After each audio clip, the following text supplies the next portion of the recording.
Welcome to Bhagyalakshmi kitchen. Please subscribe. ఏమండి ఈరోజు మన రెసిపీ అండి అలసందలు అండి. చేసుకునే విధానం చూద్దామండి. చూడండి, ఇవి అలసందలు అండి. శుభ్రంగా కడిగండి ఒక 6 గంటల పాటు నానబెట్టినండి. నానబెట్టి ఇవి ఉడకబెట్టినండి. చూడండి, ఉడికినాక మొత్తం అందులో ఉన్న వాటర్ మొత్తం తీసేసినండి. ఇప్పుడు మనము ప్రిపేర్ చేసుకునే విధానం చూద్దామండి. ఏమండి, ఒక స్పూను శనగపప్పు, స్పూను మినపప్పు అండి. ఆయిల్ వేడెక్కింది వేస్తున్నా. టేబుల్ స్పూన్ జీలకర్ర అండి. Half table spoon ఆవాలండి.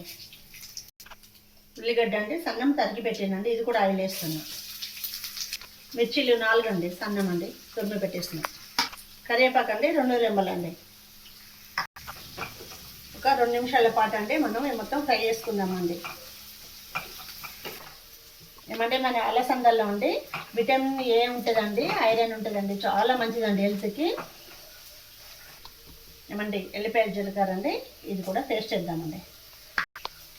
ఎప్పుడైనా అండి మనకు టిఫిన్ ఏం చేయాలో పోయినప్పుడు అండి ఇలాంటివి అండి నానబెట్టి ఒకరోజు ముందే నానబెట్టుకుంటే అండి మార్నింగ్ టైము టిఫిన్కి ఈజీగా అయిపోతుందండి. కొంచెం అండి పసుపు అండి, కొంచెం హాఫ్ టీ స్పూన్ అండి సరిపోతుందండి పసుపు. చిటికెడు అండి మెంతిపిండి అండి, బాగుంటుందండి, మంచి టేస్ట్ వస్తుంది. ఏమండి మన ఉల్లిగడ్డ అన్ని మిర్చి ఫ్రై ఏమండి మన ఉల్లిగడ్డ మిర్చి మొత్తం ఫ్రై అయిందండి. ఇప్పుడు మన అలసందలో ఒక 2 నిమిషాల పాటు ఫ్రై చేసుకున్నామండి. మొత్తము మన అలసందలకు పట్టిద్దామండి.